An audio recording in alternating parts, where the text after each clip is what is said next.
আল্লাহ সুবহানাহু ওয়া তাআলা মানব জাতিকে কেন সৃষ্টি করেছেন? প্রশ্ন। আল্লাহ সুবহানাহু ওয়া তাআলা মানব জাতি এবং জিন জাতিকে সৃষ্টি করেছেন শুধুমাত্র তার ইবাদত করার জন্য। আল্লাহ সুবহানাহু ওয়া তাআলা কোরআনুল কারীমের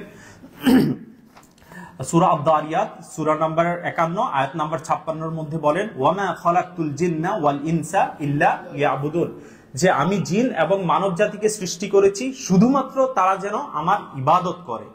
ইবাদত দ্বারা উদ্দেশ্য হচ্ছে যে অনেক আলিমগণ বলেছেন লিওয়াহিদুন, যে আল্লাহ সুবহানাহু ওয়া তাআলার একত্ব যেন তারা প্রতিষ্ঠা করে। তারপরে আল্লাহ সুবহানাহু ওয়া তাআলা মানুষদেরকে তার ইবাদত করার জন্য বিভিন্ন সময়ে গাইড করার জন্য বিভিন্ন সময়ে বিভিন্ন জাতিতে বিভিন্ন নবী এবং রাসূল প্রেরণ করেছেন, এবং সেই নবী এবং রাসূলদেরও একটাই মৌলিক মেসেজ ছিল, শিক্ষা ছিল, সেটা হচ্ছে ওয়ালাকাদ বাআসনা ফি কুল্লি উম্মাতির রাসূলা আনি আবুদুল্লাহা ওয়াজতানিবুত তাগুত। আল্লাহ সুবহানাহু ওয়া তাআলা বলছেন যে আমি বিভিন্ন জাতিতে বিভিন্ন সময়ে নবী এবং রাসূল প্রেরণ করেছি এই শিক্ষা দিয়ে যে তোমরা শুধুমাত্র আল্লাহর ইবাদত করো এবং ভুল উপাস্যকে পরিহার করো, তাগুতকে পরিহার করো। এরই ধারাবাহিকতায় আল্লাহ সুবহানাহু ওয়া তাআলা তার তাওহীদ প্রসার এবং প্রতিষ্ঠার জন্য ইব্রাহিম আলাইহিস সালামকে প্রেরণ করেন।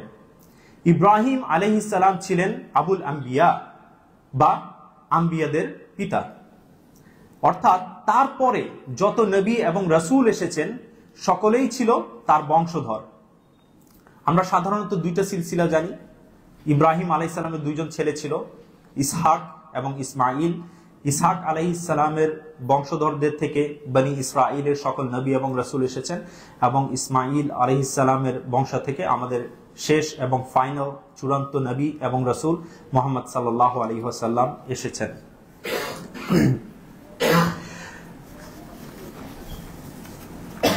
আল্লাহ সুবহানাহু ওয়া তাআলা ইব্রাহিম আলাইহিস সালামকে কোরআনুল কারীমের বিভিন্ন জায়গায় হানিফ শব্দটি দ্বারা সম্বোধন করেছেন। আল্লাহ সুবহানাহু ওয়া তাআলা কোরআনুল কারীমের সূরা আল ইমরান সূরা নাম্বার 3 আয়াত নাম্বার 67 তে বলছেন, মা কানা ইব্রাহিমু ইয়াহুদিয়াও ওয়ালা নাসরানিয়াও ওয়ালাকিন কানা হানিফাম মুসলিমাও ওয়া মা কানা মিনাল মুশরিকিন। আল্লাহ সুবহানাহু ওয়া তাআলা বলছেন, মা কানা ইব্রাহিমু ইয়াহুদিয়াও ওয়ালা নাসরানিয়াও, যে ইব্রাহিম ইহুদিও ছিলেন না, তিনি খ্রিস্টানও ছিলেন না। যে শব্দটা এখানে ইউজ হয়েছে নাসরানি, এই শব্দটা নিয়ে আমাদের পরে ইনশাআল্লাহ আলোচনা আসবে। যে তিনি খ্রিস্টানও ছিলেন না, তিনি ইহুদিও ছিলেন না, তিনি ছিলেন একজন হানিফ মুসলিম, এবং তিনি মুশরিকদের অন্তর্ভুক্ত ছিলেন না। আরো অন্যান্য আয়াত রয়েছে যেটাকে আমাদের বাংলাদেশে অনেকেই জায়নামাজের দোয়া বলে চালিয়ে দেয়, ইন্নী ওয়াজ্জাহতু ওয়াজহিয়া লিল্লাযী ফাতারাস সামাওয়াতি ওয়াল আরদা হানিফাও ওয়া মা আনা মিনাল মুশরিকিন। তো এখন এই হানিফ শব্দটার অর্থ কি? আমরা তো বুঝতে পারলাম যে হানিফ হচ্ছে ইব্রাহিম আলাইহিস সালামের একটি উপাধি, কিন্তু এই শব্দটার অর্থ কি কেউ কি বলতে পারবেন? আলহামদুলিল্লাহ, একনিষ্ঠ। তো হানিফ শব্দটির অর্থ হচ্ছে একনিষ্ঠ, যে ব্যক্তিগণ অন্যান্য সকল বাতিল দিন এবং ধর্মকে ত্যাগ করে শুধুমাত্র সত্য দ্বীনের দিকে অগ্রসর হয়েছে তারাই হচ্ছেন হানিফ। এই জন্য ইব্রাহিম আলাইহিস সালামের দ্বীনকে হানিফ বলা হয়। কারণ আপনারা যদি ইব্রাহিম আলাইহিস সালামের জীবনীটা পড়েন তাহলে আপনারা দেখতে পাবেন যে ইব্রাহিম আলাইহিস সালাম বিভিন্ন সময় বিভিন্ন জিনিসকে তিনি শুরুতে ভাবতেন হয়তোবা এটা আমার রব, কিন্তু পরে তিনি বললেন না, সূর্য যেহেতু ডুবে যাচ্ছে এ আমার রব হতে পারে না। এরকম ইব্রাহিম আলাইহিস সালাম সকল ভুল এবং ভুল উপাস্যকে পরিহার করে তিনি এক আল্লাহর ইবাদতের দিকে এসেছেন। এই জন্য তার দিনটাকেও বলা হয় দ্বীনে হানিফ। প্রকৃত ইসলাম ধর্মই হচ্ছে দ্বীনে হানিফ, এবং একজন মুসলিম যিনি একনিষ্ঠভাবে আল্লাহ সুবহানাহু ওয়া তাআলার কাছে আত্মসমর্পণ করেন তিনিই হচ্ছে হানিফ।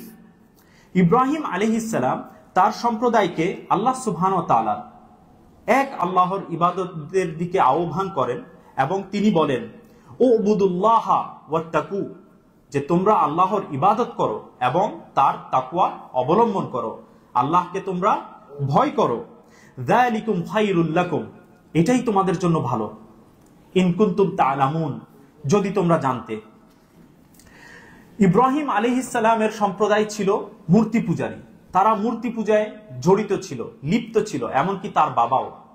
ইব্রাহিম আলাইহিস সালাম এই মূর্তি পূজার অসরতাকে সামনে রেখে দেখিয়ে তার সম্প্রদায়কে তিনি বলেন, ইন্নামা তা'বুদুনা মিন দুনিল্লাহি আওসানা ওয়া তাখলুকুনা ইফকা, তোমরা তো আল্লাহ সুবহানাহু ওয়া তাআলা ছাড়া অন্যান্য মূর্তিদের পূজা করছো এবং মিথ্যা উদ্ভাবন করছো। ইন্নাল্লাযীনা তা'বুদুনা মিন দুনিল্লাহি লা ইয়ামলিকুনা লাকুম রিজকা, তোমরা আল্লাহ সুবহানাহু ওয়া তাআলা ব্যতীত যার ইবাদত করছো তারা তো তোমার রিজিকেরও মালিক নয়। ফাবতাগু ইনদাল্লাহি রিজকা, সুতরাং তোমরা শুধুমাত্র আল্লাহর কাছে তোমাদের রিজক চাও। ওয়াবুদুহু ওয়াশকুরু লাহু, যে তোমরা আল্লাহর ইবাদত করো এবং তার শুকরিয়া জ্ঞাপন করো। ইলাইহি তুরজাউন, তোমাদেরকে তারই দিকে প্রত্যাবর্তন করতে হবে। আমরা সকলেই জানি যে ইব্রাহিম আলাইহিস সালাম আল্লাহ সুবহানাহু ওয়া তাআলার নির্দেশে তার ছেলে ইসমাঈল আলাইহিস সালাম এবং স্ত্রী হাজরা আলাইহিস সালামকে মক্কায় রেখে আসেন। ইসমাঈল আলাইহিস সালাম এবং তার বংশধর তারা সকলেই ছিল তাওহীদের উপর, তারা সকলেই তাওহীদের উপর প্রতিষ্ঠিত ছিল।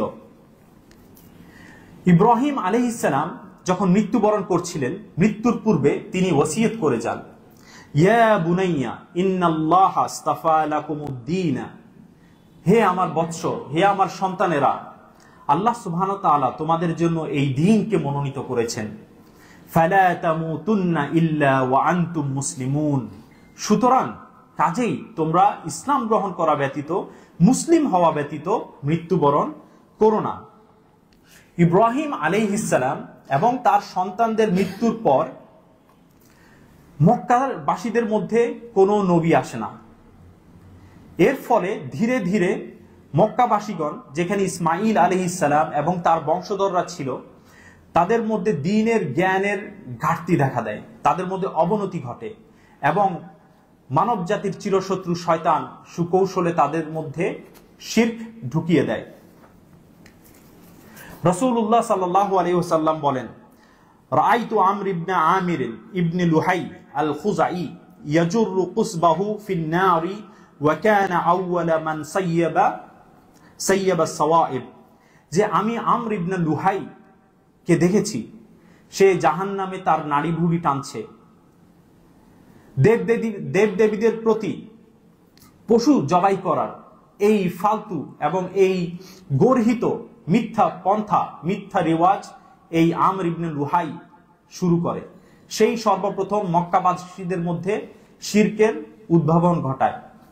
এবং আমরা যখন সিরাতের গ্রন্থ পড়ি তখন আমরা দেখতে পাই যে এই আমির ইবনে লুহাই, তার দিকে সম্বোধন করা হয় যে সে আরব উপদ্বীপের বাহিরে মুশরিকদের দেশে গিয়ে সেখান থেকে কিছু মূর্তি মক্কায় নিয়ে আসে এবং সেই মূর্তিগুলোর মধ্য থেকে কিছু মূর্তিকে সে কাবার চারপাশে রাখে।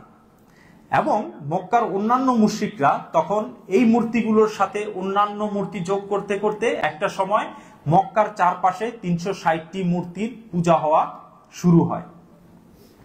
রাসূলুল্লাহ সাল্লাল্লাহু আলাইহি সাল্লামের আগমনের পূর্বে সমস্ত আরব জাতি শিরকের মধ্যে, মূর্তি পূজার মধ্যে নিমজ্জিত ছিল। আপনারা সকলে জাস্ট একটু ভাবুন, যেই ব্যক্তিকে আমরা চিনি যে মূর্তি ভাঙ্গা জাতি হিসেবে, মূর্তি ভাঙ্গার প্রতীক হিসেবে, সেই ইব্রাহিম আলাইহিস সালামের বংশধরদের মধ্যে 360টি মূর্তির পূজা শুরু হয়। এর থেকে আমরা কি বুঝতে পারি, কি শিক্ষা নিতে পারি? যে হিদায়াত গ্রান্টেড না, আমরা কখনোই পথভ্রষ্টতা থেকে পরিপূর্ণভাবে নিরাপদ নই। এই জন্য আমাদেরকে সব সময় আল্লাহ সুবহানাহু ওয়া তাআলার কাছে দোয়া করতে হবে, ইহদিনাস সিরাতাল মুস্তাকিম, যে হে আল্লাহ, আপনি আমাদেরকে সহজ সরল পথ পর্যন্ত পৌঁছিয়ে দিন। অনেকে হয়তোবা এখানে অনুবাদ করে যে হিদায়াত দেখিয়ে দিন বা হিদায়াতের রাস্তা দেখিয়ে দিন। হিদায়াত দুই ধরনের হয়, একটা হচ্ছে হিদায়াতুল ইরশাদ, আরেকটা হচ্ছে হিদায়াতুল তৌফিক। হিদায়াতুল তৌফিক, হিদায়াতুল ইরশাদ হচ্ছে সেই হিদায়াত, মানে মানুষদেরকে পথ দেখানো। এটা যেই কোনো ব্যক্তি করতে পারে।